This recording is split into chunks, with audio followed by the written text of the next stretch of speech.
Let's go to the movies. Played it for her, you play it for me. You just put your lips together and blow. Go ahead.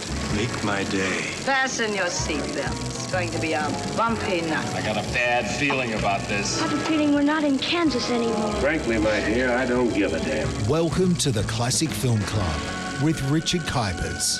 Hello and welcome to this meeting of the Classic Film Club, the podcast dedicated to taking a fresh look at movie classics and asking how well they've stood the test of time. We're also here to shine a light on lesser-known gems and guilty pleasures from the past century of cinema. I'm your host, Richard Kuipers, a film critic for the international trade paper Variety, documentary producer and film festival programmer, and I've been a film fanatic since before I could read or write. Later on, I'll be talking about an obscure 1970s film that's very timely in terms of the US election.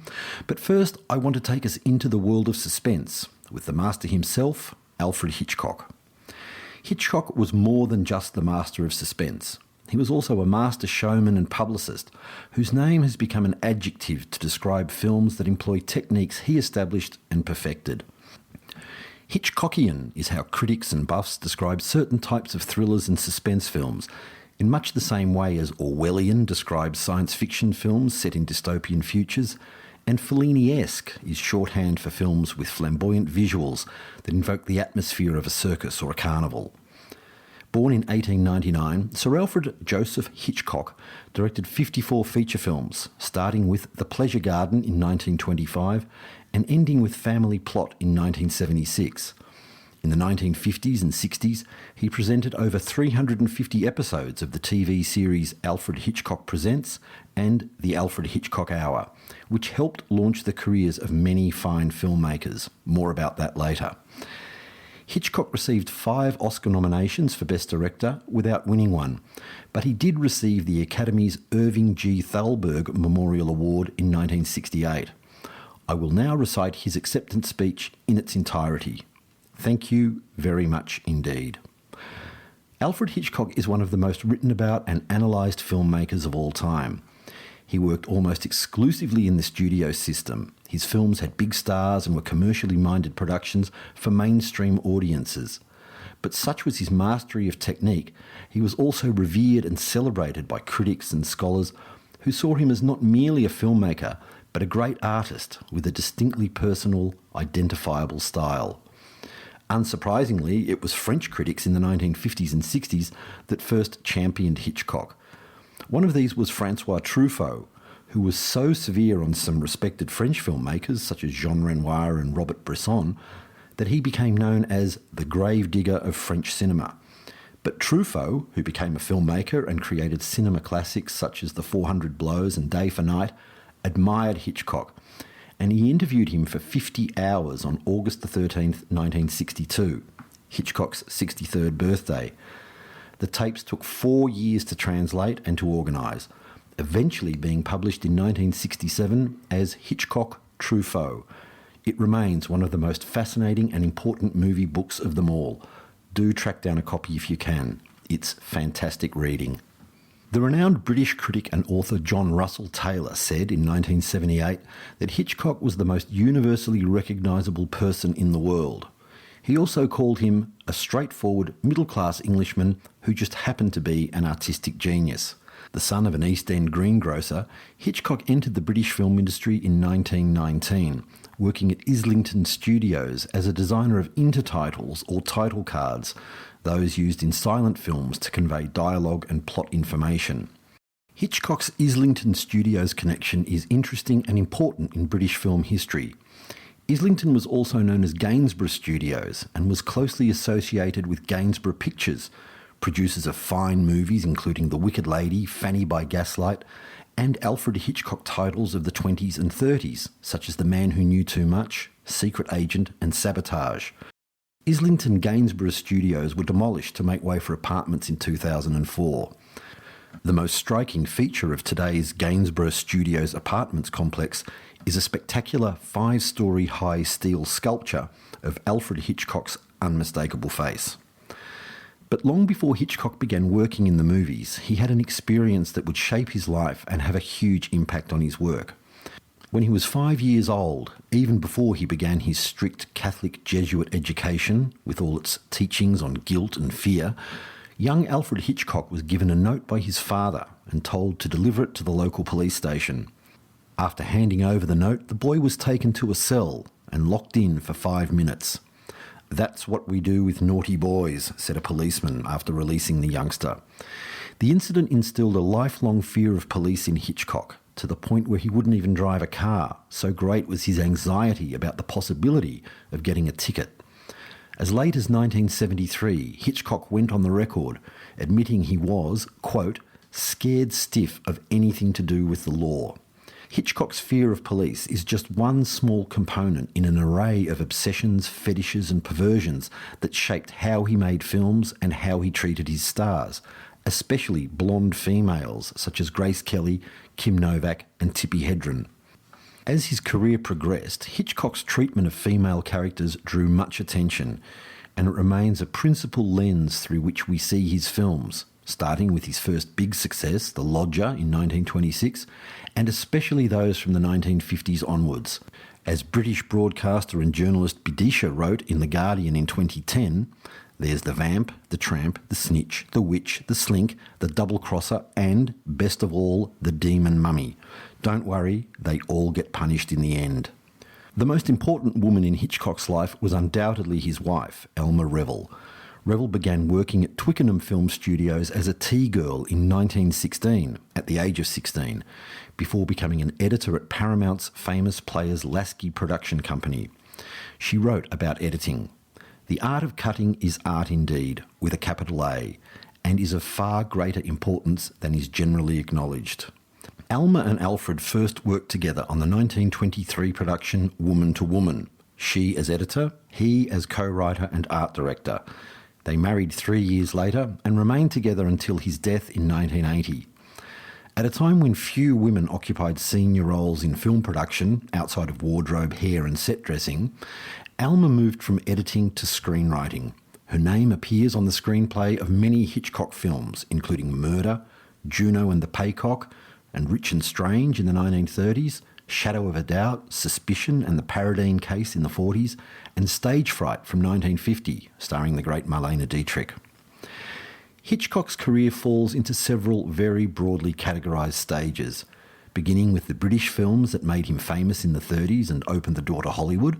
He and Elma moved to the US in 1939 after Hitchcock signed a 7-year contract with legendary producer David O. Selznick. Their first collaboration was the smash hit Rebecca in 1940, the only Hitchcock film to win the Oscar for Best Picture. Wartime brought Saboteur, Lifeboat, Suspicion and Shadow of a Doubt. After the Selznick contract expired, Hitchcock flirted briefly with independent production, including the flop Under Capricorn, set but not filmed in Australia, before recovering with a string of hits from the early 50s to the mid-1960s.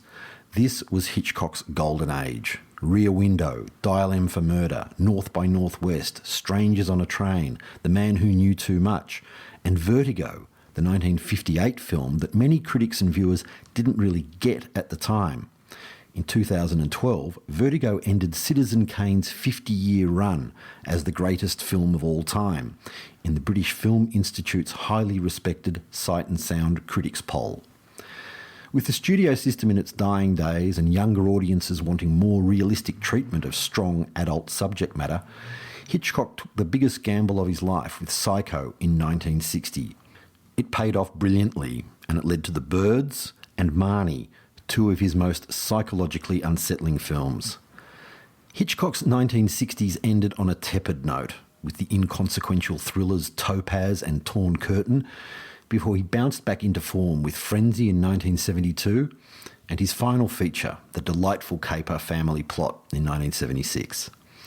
In what I suspect could be just the first of several Hitchcock-themed instalments of the Classic Film Club, his filmography is so vast and his influence is so enormous, I'm going to take a look at 3 of the Masters films, one from the 30s, one from the 50s and one from the 70s. 2 of them count as lesser-known Hitchcocks, and one comes from that dream run in the 50s when it seemed he could do no wrong at all. So let's go back to the 1930s now, with young Alfred Hitchcock establishing his reputation as a maker of mystery thrillers, with fast-paced plots, clever twists, and smart doses of humour along the way. He was prolific too, turning out 25 features between 1923 and 1939. Although The Lodger was a hit in 1927, Hitchcock had mixed fortunes until 1934, when he had a string of great successes, starting with The Man Who Knew Too Much, followed by The 39 Steps in 1935, Secret Agent and Sabotage in 1936, The Lady Vanishes 1938, and Jamaica Inn in 1939. Hitchcock actually hated Jamaica Inn, his adaptation of Daphne du Maurier's novel, but it was still a big box office winner. In the middle of this great run, in 1937, Hitchcock made one of his most charming and breezy thrillers, Young and Innocent, an adaptation of the novel A Shilling for Candles by Josephine Tay. The title sums up his formula at the time: young people running desperately from the law and or shady types to prove their innocence after being accused of ghastly crimes on the basis of overwhelming circumstantial evidence. The young and innocent man in question here is Robert Tisdall, Derek Damani, a writer who finds a body on the beach. The body is that of famous actress Christine Clay. We know from the start that Tisdall is innocent. In the opening scene, Clay is locked in a bitter argument with her ex-husband Guy, Robert Curzon. He's a violent man with nervous, twitching eyes. But that doesn't stop Tisdall being arrested on the strength of just enough circumstantial evidence, including the fact that he knew the deceased. Just listen to the way the cops ask Tisdall how well he knew Christine Clay. This was the 1930s, and intonation said it all. With things looking very bad for Tisdall, we meet Erica, Nova Pilbeam, daughter of local Chief Constable Colonel Burgoyne, Percy Marmont. When Tisdall makes a run for it during a court appearance, Erica inadvertently becomes involved. Naturally, she wants to turn the fugitive in, but just as naturally, she eventually becomes convinced of his innocence and sets out to help him prove it. What's so charming about Young and Innocent is its light tone. Britain still had the death penalty at this time, but Tisdall treats his life and death situation like a spot of bother that jolly well needs to be sorted out. There's lovely chemistry between Derek Damani and Nova Pilbeam as the couple on the run. It's one of Damani's very few lead roles, along with Uncle Silas in 1947. Nova Pilbeam also played the lead in Hitchcock's The Man Who Knew Too Much, and she was David O. Selznick's choice for the lead in Rebecca. He saw her as a potential international star, but it never happened. Here, Pilbeam is delightful as the plucky young lady who's learnt a thing or two from watching her policeman father at work, and uses her nous to help Tisdall evade the law and catch the real killer. It's a very funny film too, with police seen as bumbling fools and Tisdall's lawyer portrayed as a money-hungry incompetent. But when the tension and suspense are called for, the film really delivers, and there are some splendid narrow escapes and near misses, including one at a railway crossing. It's done with miniatures, but they're pretty impressive for the times. It's also fascinating to see rural England in 1937, with horses and carts just as common as the rickety car Erica drives and has to start by hand cranking the engine. It's still great viewing today, but there's one aspect that's jarring. A band playing at a dance hall are all wearing blackface, which would not happen in a contemporary film unless there was a very specific and important reason. But in 1937, this was not an uncommon sight, and so reflects the times, and I believe it should be understood in that light. You can find Young and Innocent online, and if you haven't seen any or much of Hitchcock's pre-war work, I hope it'll lead to discovering more from this stage of his brilliant career. 4 out of 5 stars from me. Much better known, and the second film I'd like to look at a bit more closely, is the last of 3 films Hitchcock made with Grace Kelly, a classic Hollywood blonde and one of the most beautiful and elegant women ever to appear on screen. Kelly only made 11 feature films, winning an Oscar for Best Actress in The Country Girl in 1954 and retiring in 1956, aged 26, to become Princess Grace of Monaco. In 1953, she starred in Hitchcock's Dial M for Murder, filmed in 3D, and in the same year played opposite James Stewart in Rear Window. In 1954, Hitchcock and Kelly reunited on the French Riviera for To Catch a Thief, an adaptation of the 1952 novel by David Dodge.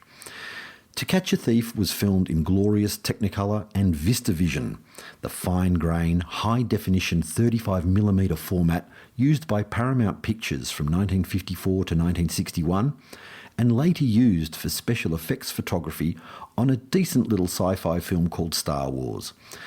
It's not one of Hitchcock's most suspenseful films, but as a sleek mystery romance thriller, there is so much to like, starting with the locations and the cast.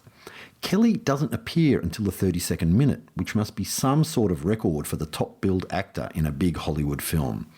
Until then, well, we just have to make do with Cary Grant at his smooth and sophisticated best. He plays American expat John Roby. Before the war, Roby was a clever jewel thief they called the Cat. After helping the French resistance, Roby retired from the cat burglary business and now lives in a magnificent house in the hills. I can't see how he makes a living, but this is Cary Grant in an escapist Hollywood film of the 1950s, so it's probably a bit too much to ask, and really, who cares? No matter. What matters is that some rascal on the Riviera has started robbing the rich of their rocks, and suspicion inevitably falls on Roby. His cunning plan is to catch the new cat and, in the process, clear his own name. But has Roby really retired, and does he intend to frame a patsy? When the film was released in 1955, audiences would have loved the opening section, with Lynn Murray's lush score playing over aerial footage showing off the Côte d'Azur in all its beauty, while a cat burglar scurries over rooftops in the dead of night. Next up, Cary Grant appears in his classic stripy skivvy and neckerchief outfit as Roby. He's attempting to prove his innocence to the local cops and get info from old resistance buddies like restaurateur Bertani, Charles Vanel, Bertani's head waiter, Foussard, Jean Martinelli, and especially Foussard's fetching daughter, Danielle, Brigitte Aubert, who was taught English by Roby and clearly has a crush on him. Apart from the gorgeous locations and entertaining plot, what's remarkable about these establishing scenes, and the whole movie in fact, is the amount of French language spoken. None of it subtitled, and little of it translated by the characters, but we know what's going on. One thing that dates so many older movies, especially Hollywood films, is watching characters from non-English speaking countries talking to each other in English with applicable accents. Think about just about every Hollywood war movie made before the 1980s, for example. That doesn't happen here, and it really helps when watching this in 2020, with all the expectations we have for authenticity and credibility. Now, it's worth waiting those 32 minutes I spoke about for Grace Kelly to appear, in all her immaculate, impossible beauty, as Frances Stevens. She's the daughter of Jessie Stevens, Jessie Royce Landis, a widowed American millionairess taking a continental vacation with her daughter. The Stevens and their vast collection of jewellery are staying at the Carlton Hotel, the most famous place in town, and where movie royalty stay during the Cannes Film Festival. I spent a lot of time at the Carlton in the 90s when I covered the festival for an Australian TV show I produced. The lobby has an ambience you can hardly believe. Stars everywhere, the world's greatest filmmakers everywhere. It really feels like it's the centre of the universe when the festival's in full swing. And it must have seemed like that when Grace Kelly, a movie star and soon to be real royalty, arrived for filming at the Carlton in May 1954. To Catch a Thief is high-gloss, highly enjoyable entertainment, with Roby enlisting British insurance man H.H. Hewson, John Williams, in a plan to meet the Stevens women and use their diamonds to trap the cat. Or is he going to steal them himself? The sparring between Grant and Kelly is spicy and very nicely played by the leads, with Grant debonair and slightly dangerous, and Kelly playing Catherine as an innocent before revealing a rather more worldly side to her character. In fact, she turns out to be quite a game and adventurous type who wants to help Roby pull off his daring plan. Naturally, they fall out and bicker for a while, but once Roby escorts her to her suite and they watch fireworks together from her window, we're in no doubt they've taken their relationship to the next level, as they say. What would the movies do without the metaphor of fireworks? There is a significant 25-year age gap between Grant and Kelly. Such gaps are still common in mainstream Hollywood movies and elsewhere, but the chemistry between the stars helps smooth things over and not make it cringeworthy at all. Apart from Cary Grant and Grace Kelly, there's a great supporting cast, especially Williams as the upper-class insurance agent and Jessie Royce Landis as Mrs. Stevens. She starts out all posh, but soon shows her true colours as an old-fashioned Oklahoma woman whose dead moneybags hubby was really quite a crook. I also like it when she talks about the supposed glamour and excitement of casinos and the chances of winning. Maybe I should just mail them the money, she says. To Catch a Thief won the Oscar for Best Colour Cinematography, Robert Burks, who also shot other Hitchcock films, including The Birds and Marnie, and it features stunning costumes by 8-time Oscar winner Edith Head. Some of the rear projection looks wobbly by today's standards, and it doesn't have the pulse-pounding suspense of Hitchcock at his best, but 65 years later, it's still a joy to watch. Perhaps the best way to sum it up is with this quote from Washington Post critic Richard Coe.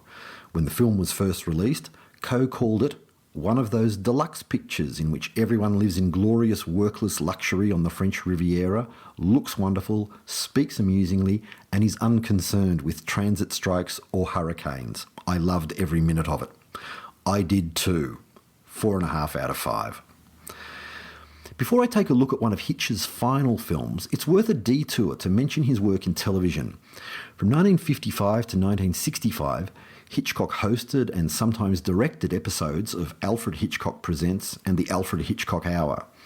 At a time when small screen production was considered very much the poor cousin of feature films, how times have changed, Hitchcock embraced the medium and used it to increase his fame and celebrity.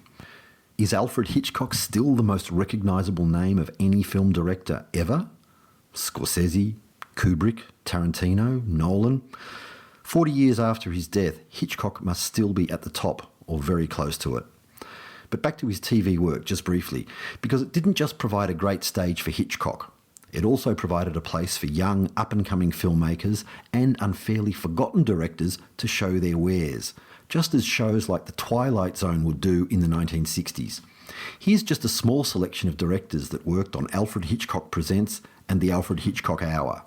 Stuart Rosenberg, Cool Hand Luke, The Laughing Policeman. Robert Altman, Nashville, MASH, The Player. Robert Florey, The Beast with Five Fingers, Murder in the Rue Morgue. John Brahm, The Lodger, Hangover Square. Ida Lupino, The Hitchhiker. Sidney Pollack, Out of Africa, Tootsie. And William Friedkin, The Exorcist. When asked to talk about the ingredients in his films, Hitchcock put it simply: murder, mayhem, violence, sex. Beautifully expressed, lovely costumes, perfect cutting, and a joke or two. Which brings us to the third and final film in this classic film club meeting dedicated to the Master of Suspense.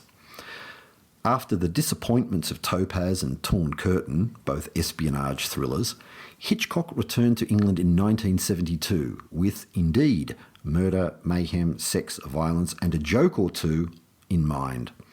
The result was Frenzy, an adaptation of Arthur Laburne's 1966 novel Goodbye Piccadilly, Farewell Leicester Square. Gone are spies and skullduggery. Frenzy returns to classic Hitchcock territory of an innocent man who's accused of murder and can only avoid jail by finding the killer himself. And now this is not just any culprit, but an especially sadistic serial rapist and murderer. This is Hitchcock's most gritty and grimy thriller by some margin. The innocent man is Richard Blaney, John Finch, a hot-headed former RAF officer with a chip on his shoulder and a broken marriage. He's just been sacked from his job as a barman in a pub near Covent Garden Market, where much of the film unfolds. It's a great, noisy, vibrant, busy location. It's significant for Hitchcock as well. His father was a Covent Garden merchant. Everything points toward Blaney being the necktie killer, a modern-day Jack the Ripper whose latest victim is seen floating down the Thames in the opening sequence. Hitchcock never worried about revealing the killer's identity early in proceedings. That's not the mystery or source of suspense. It's whether our man can track him down before it's too late. Aside from the shower scene from Psycho, Frenzy features the most brutal scenes Hitchcock ever directed. Not just the murders, but the murderer attempting to cover his tracks. It's startling stuff, and it's Hitchcock making a statement. He may have been 72 years old, sick and infirm. He directed some of Frenzy from a wheelchair, but he's fully in touch with modern audiences and is giving them what they want. He's also, inevitably, having fun in the midst of all these grisly and ghastly crimes. There's a wonderful running gag involving Chief Inspector Oxford, Alec McCowan, the cop who arrested Blaney before he escaped, and Oxford's wife, a delightfully dotty type played by Vivian Merchant. Mrs. Oxford has decided to expand her culinary repertoire with some of the most outlandish and unappetising continental cuisine you've ever seen. Pig's trotters, anyone? It's very, very funny. Also in the cast is Anna Massey as Babs, Blaney's only friend, Clive Swift as his old RAF buddy Tony, Billy Whitelaw as Tony's hot-tempered wife Hetty, Barry Foster of 70s TV fame as Dutch detective Van der Valk, for those who remember. He plays fruit and veggie merchant Bob Rusk. And also Jean Marsh, the creator and star of famous TV series Upstairs Downstairs. She plays Monica, an oddball working at a dating agency. Yes, a dating agency, where people enrolled to find love and romance in the days before swiping left and swiping right became the norm. John Finch is terrific in the lead role. He's one of my favourite British actors of the era.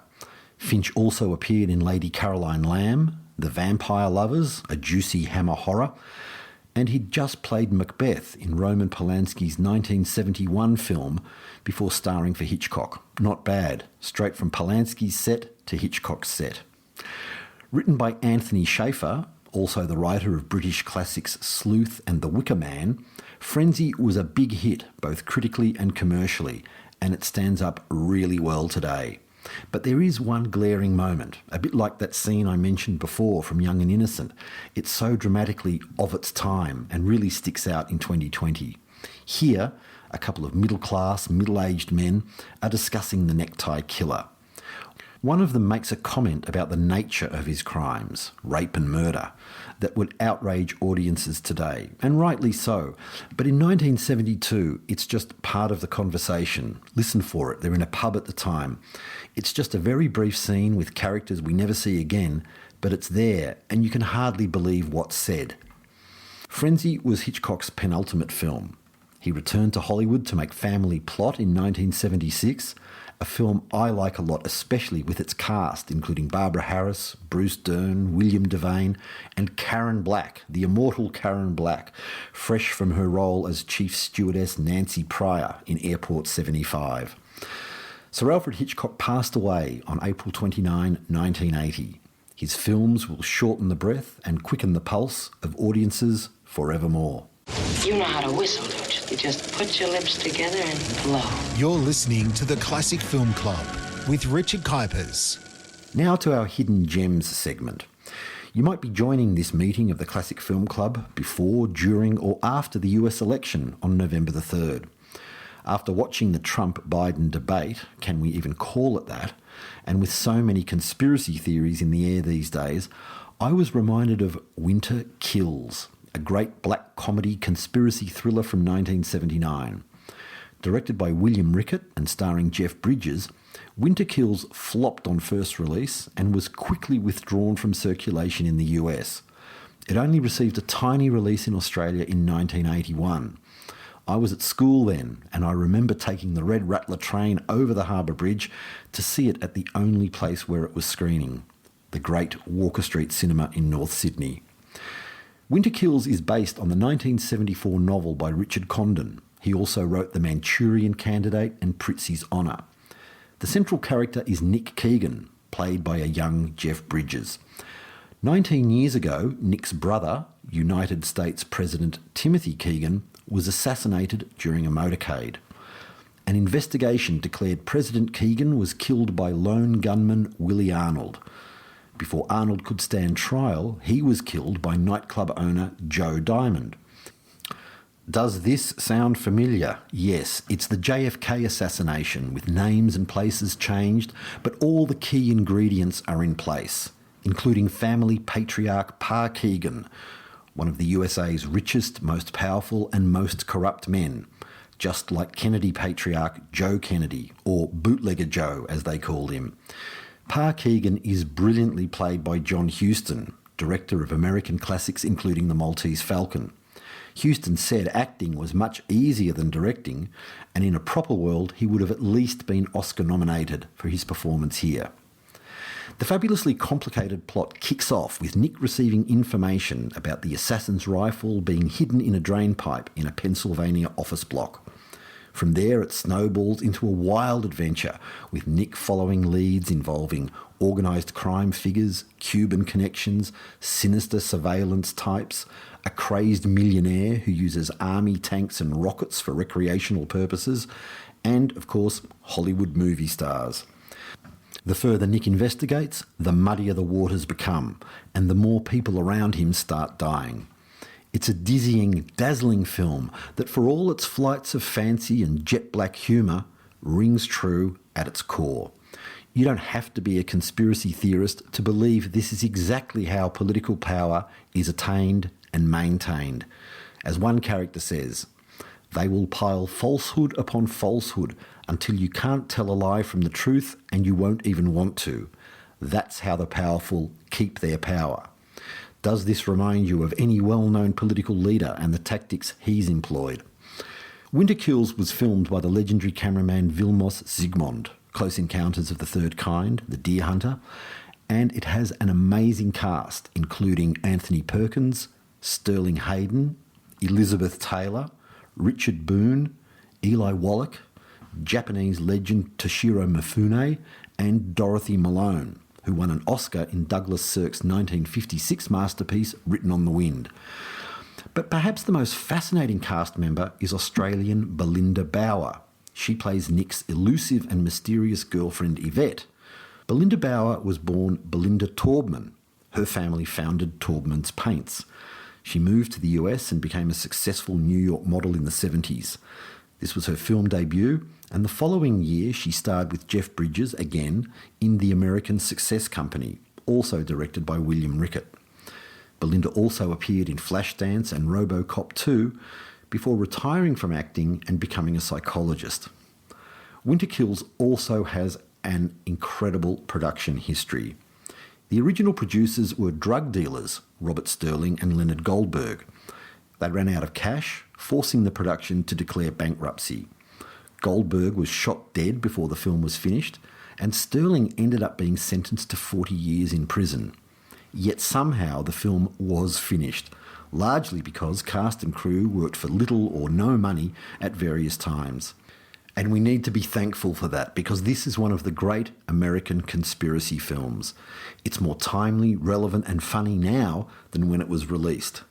Winter Kills is available on DVD and Blu-ray, but it can be hard to find on streaming platforms. It's well worth seeking out any way you can find it. 5 stars from me. It's been a long meeting of the Classic Film Club. Thank you all for listening. Just before I sign off, a quick trip to the Trash and Treasure department, where I pluck out an exploitation movie gem. Something that I recommend, especially if you're not usually drawn to horror, fantasy or weird cinema in general. This time, I'm proud to say, it's an Australian film from 1982 that just came back into my view recently when its soundtrack was released 38 years after the fact. German electronic rock legend Klaus Schulze composed the outstanding score for Next of Kin, an atmospheric, haunted house tale directed by New Zealander Tony Williams. The story follows 24-year-old teacher Linda Stevens, Jackie Kerran, who's inherited Montclair, an imposing mansion in rural Victoria that was turned into a retirement home by her late mother and her great-aunt Rita. No sooner has Linda taken possession than strange things start happening. Lights and taps turning on by themselves, the mysterious death of a resident, the usual events one expects in the circumstances. Where Next of Kin really excels is psychologically, especially when Linda discovers her mother's diary and starts to remember fragments of the childhood she spent at Montclair. It's stylish, creepy stuff with memorable images by DOP Gary Hansen and strong support from John Jarrett as Linda's boyfriend, Gerda Nichols as Nurse Connie, and Alex Scott as Barton, the facility's doctor who may or may not be conspiring with Connie to hide a deep, dark secret. The exteriors of Next of Kin were filmed at Over Newton Castle in Keilor, a stunning Victorian Tudor pile that looks like it belongs in a Hammer horror movie more than an Australian psychological thriller. And that's part of the reason the film works so well. With its moody, slow burn approach, electronic score, and rich European flavour, it reminds me in some parts of the films of Dario Argento and Mario Bava.